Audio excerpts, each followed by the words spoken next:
We are here to talk about the Circuit of the Americas. NASCAR is in Austin this weekend. I would have started this video earlier, but March Madness was happening. You guys know I love March Madness. Samford was robbed.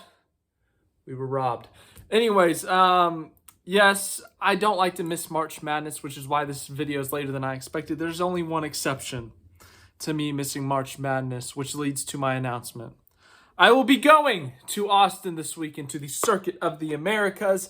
I will be attending all three races. I'll be there for qualifying in the morning. I am leaving here, Dallas, Texas, at like 6 a.m., waking up at 5 or so, and hoping to get to the track in time for Cup Series practice and qualifying, and get some footage for you guys there. I know you SVG fans want to see them. Qualify the Cup car, and then obviously we got trucks and Xfinity. So I will be there. That's the big announcement I had. I'm looking forward to it. I haven't been to COTA in 3 years, so it's going to be an exciting time. But yes, we're going to talk about the odds today. I'm going to make some predictions. I'm going to have a fake budget. We did this for Daytona. I think I was like $20 in the downside. So, unfortunate. But we've increased the budget this time. We're going more aggressive this time. So this is going to go horribly wrong. This is fake money because in the state of Texas you cannot bet, so it's fake money. You can have more fun with it. You can be more aggressive with it when it's not your actual money. So COTA, it's a 3.426 mile track. It's got 20 turns, tons of elevation changes. There has been a little bit of patchwork done in certain sections of the track. Just some of them are really bumpy, really old. The track is 12 years old now. So some areas just needed some work on. But yes, we have had 3 different winners in the Cup Series back in 2021. Chase Elliott won the first ever NASCAR at COTA race for the Cup Series. And then in the next gen era, 2022, Ross Chastain got his first career win. And then in 2023, Tyler Reddick was the winner. So that is 3 different teams, 3 different drivers, but 2 different manufacturer winners, with Elliott and Chastain for Chevy and Tyler Reddick for Toyota. The Xfinity winners, there are only 2 of them in the 3 years. Kyle Busch won the first one back in 2021, but AJ Allmendinger has won the last 2 NASCAR races at the Circuit of the Americas for the Xfinity Series. In the Truck Series, it has been a front row motorsport sweep. Todd Gilliland won the first one, and then Zane Smith the last 2. So in the Xfinity Series, 2 different manufacturers, 2 different drivers. In the Truck Series, 2 different drivers, but only 1 manufacturer, Ford, has won at the Circuit of the Americas. Now here's where we start burning this fake budget. My fake budget is $200 American dollars. We're going to spend not a lot on the Truck Series. The Truck Series can be a little bit chaotic, and it's a little hard to predict. Therefore, I don't want to throw too much money out there. Fake money, that is. So I'm going to put $5 on Lane Riggs getting himself a top 5 at plus 650 or 6.5 to 1. As I said, front row, they've won the first 3 races here. I know they don't have Zane Smith anymore. They don't have Todd Gilliland, but Lane Riggs, he's had a rough go at it so far this year. The luck will turn, I hope, and he can get a top 5. I'm not confident enough to do a win for him, but a top 5, it's possible. As for the win, $10 on Ross Chastain. He's the heavy favorite at plus 225, but he's a Cup Series driver. He's won at this track before. I don't really have any logic behind that one. As I said, the Truck Series is unpredictable. Now, Xfinity can be unpredictable, but I think this week will be a little bit more predictable. The odds are heavily in favor of 4 drivers, with Larson at plus 275, Allmendinger at plus 300, Ty Gibbs at plus 350, and Shane Van Gisbergen at plus 500. And let's be honest, I think that's where your winner will come from. Now, I'm not going to be shocked if Sam Mayer, who won on multiple road courses last year, goes out and wins this race. If Justin Allgaier, a longtime Xfinity driver, goes out and wins this race, that would not be a shock. But these 4 guys are heavily favored for a reason. Larson, a Cup Series champion, has won an Xfinity race in the last year. AJ Allmendinger has won 2 of the 3 races here. He's a road course ringer. And at the Xfinity Series level, he dominates these races. Ty Gibbs, he's won Xfinity Series road courses before. He's an Xfinity Series champion. He's now in the Cup Series. And then SVG. He won his first ever Cup Series start. He won his first Cup start on a road course. And it's his first ever Xfinity start on a road course. And he's had a solid start to the year on the oval. So there are high expectations for him. Now, who is my pick? It's tough, man. Once again, I agree with the books, the odds makers, that the winner's going to be one of these four. Now, as for which one, I'm sticking with the trend. Allmendinger's so good at the Xfinity Series level. He's so good on these road courses specifically. He's won at the Roval multiple times. He's won at COTA multiple times. I think he gets it done again. I don't like plus 300. It's not the greatest odds. So I'm going to go ahead and throw it in with Max Verstappen winning the Australian Grand Prix at minus 450. Parlay that together because Max Verstappen has a legit shot at winning every race. Yes, parlaying multiple race winners is risky because it's motorsports and anything can happen, but why not? So that increases Allmendinger from plus 300 to plus 389, and I put $16 on it. That would equal a grand total of $78.22 if it were to hit. And speaking of Sam Mayer, I said I would not be shocked if he won this race. I'm not putting anything on him to win, but him at a top 5 is plus 175. I like those odds. I would have liked it to be a little bit better. But the fact that he has won at the Charlotte Roval, the fact that he has won, I think it was at Road America, correct me if I'm wrong there, or maybe it was Watkins Glen. I think it was Watkins Glen, actually. The fact that he has won on multiple road courses in recent memory, I think he's going to be right behind these top 4 in the odds, maybe even ahead of one of these guys. And because of that, I mean, a top 5, I think, is a great opportunity. I know, just like Lane Riggs, he's had a horrible start to the year, but the luck is bound to turn at some point, and also he's a really good road course racer. So Sam Mayer at the top 5, $10 on it, plus 175. And then I'm going to go with an emotional pick. I don't like emotional picks when it comes to betting because they always go wrong. But Daniel Kvyat, my fellow Russian, I'm going to go $5 on plus 900 to get a top 5. It's a long shot. I don't know if it'll actually happen. Once again, it's an emotional pick, but I got a fake budget, so I can do what I want. Now we move to Cup. We've got, I think, like $159. I've got all these numbers written up here, but I scribbled through some of them. We have $154 left in this fake budget. And the first thing I'm going to do in the Cup Series is Austin Cindric top 5. Austin Cindric's a really good road course racer. He has not won on a road course in the Cup Series, but he is in Team Penske equipment, which is good equipment. He's had a decent start to the year. He's led laps at this track before. He's finished top 5 in the Cup Series in multiple road course races. This is his style of racetrack. I think him to get a top 5 at plus 300, it's a good opportunity. $15 on it. Sure, why not? Kamui Kobayashi, he is making his second career Cup Series start. That first start did not go well. He was involved in multiple incidents. The English language is sometimes hard. So yeah, for him to get a top 10 is plus 175. Toyota has been on fire this year at all different types of racetracks. I expect them to bring speed once again. He's got a really good road course teammate with Tyler Reddick. Christopher Bell has won at multiple road courses, Martin Truex Jr., so he has a lot of experience and help to lean on, and he himself is an experienced driver. So I think a top 10 is possible, so why not? $10 on Kamui getting a top 10. And then as for the manufacturer winner, Toyota and Chevy are the favorites. Toyota is plus 120, Chevy plus 140, and then Ford all the way down at plus 400. And yeah, there's a reason why. Ford has only won, I don't know, Michael McDowell won at the Indy Road Course last year. The last road course winner for Ford before that, it'll take me a minute to remember.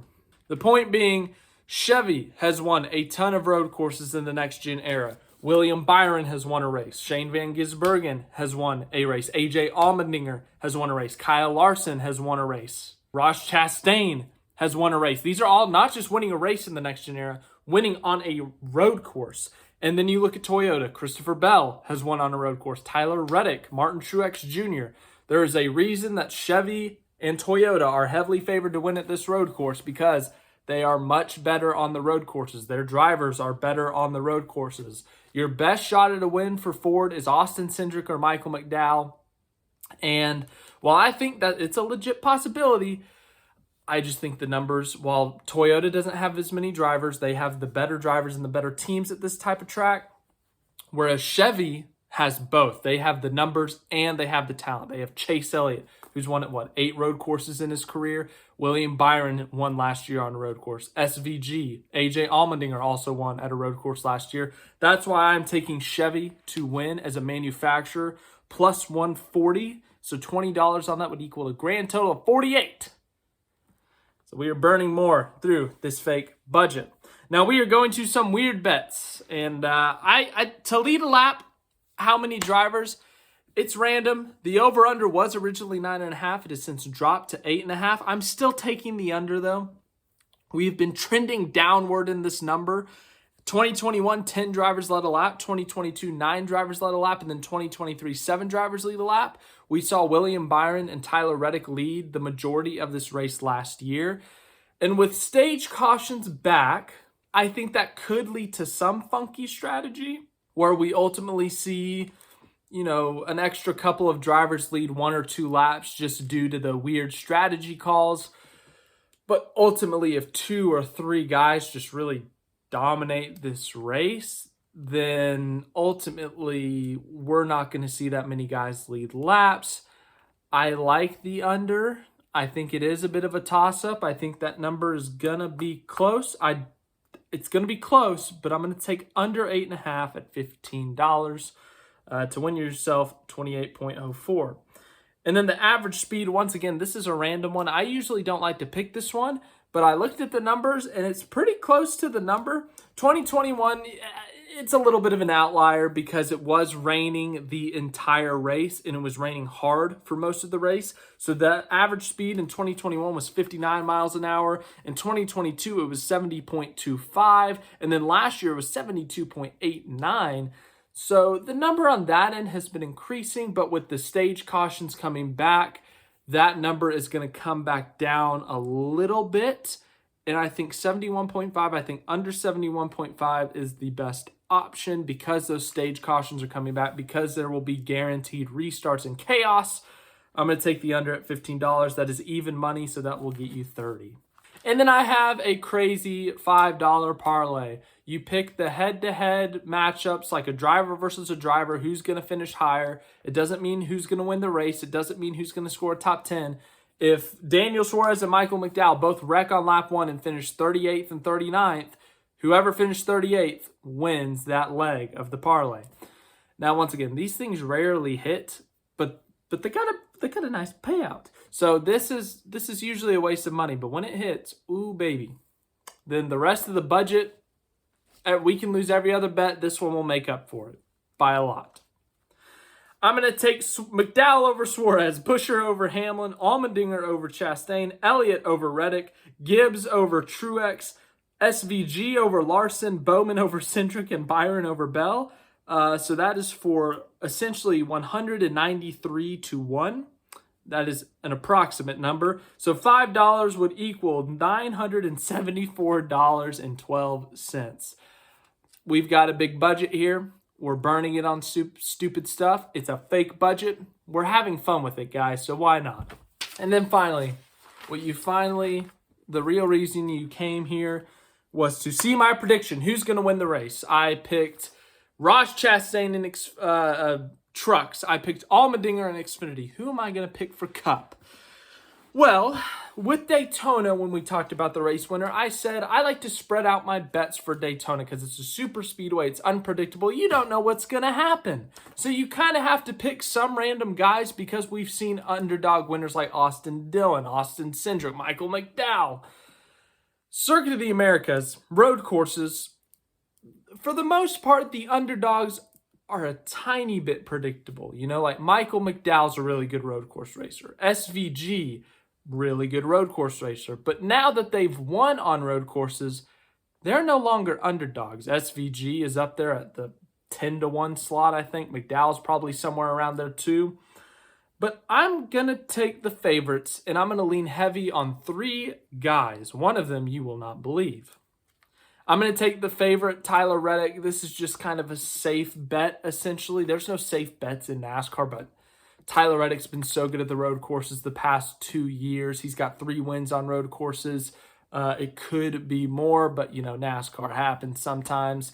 He dominated this race last year. I expect him to be fast again. Let's do $15 on 4-1 odds to get you 75. And then Chase Elliott is on a long winless streak. He won the first ever race at this track in NASCAR history. It's a road course. It's a long winless streak. Chase Elliott, once again, I'm picking 2 guys who have won here before. One of them, I think out of the 3 guys who have won here, they would be more likely to be the first repeat winner. So why not? And then we go to my pick. And this, it's bold. I will admit it's extremely bold. But Monday, when we did the Monday after Bristol, you guys asked me for my early prediction, and I said I would stay loyal this week. This guy, his finishes at COTA are this: 3rd in 2023, 2nd in 2022, and 8th in 2021. He has led laps in 2021. I thought he led laps last year. That was wrong. But yes, he has scored stage points in all 3 races. He has finished top 10. He's even finished top 5. He's got 2 of the 3 podium slots filled out. He's going to get the 3rd one this weekend. Alex Bowman will snap his winless streak at the Circuit of the Americas. $25 at plus 2,500. Yeah, he's plus 2,500 to win. $25 on 2,500 would equal $650. It's bold. It's aggressive, I know. But Alex Bowman has been so good at this track. I've had this gut feeling about him winning for the past week. I'm sticking with it. I'm going aggressive on it. We got $4 left in the budget. I don't know what to do with it. I got to be honest. $4 on, I don't know, like Chase Briscoe to get a top 5, maybe. That's random. I don't know. But there you go. There is the $200 fake budget burnt. I'm pretty sure I did that math right. If I did the math wrong, I'm sorry, but I'm pretty sure that was $200 fake dollars burned. Thank you for watching this video. I hope you enjoyed the odds and predictions and the fake budget being blown. But yes, my picks this weekend are Alex Bowman in Cup. I'm going to go AJ Allmendinger in Xfinity. I'm going to go Ross Chastain in the Truck Series. I'm looking forward to bringing you the action from the Circuit of the Americas. Haven't been there in a few years, as I've said. I'm really excited. Going to try to get there nice and bright and early in the morning for the Cup Series qualifying. I think Truck and Xfinity qualifying is about to start here as I film this. But thanks for watching. Hope you enjoyed. I'll see you guys tomorrow at the track. It'll be a fun time.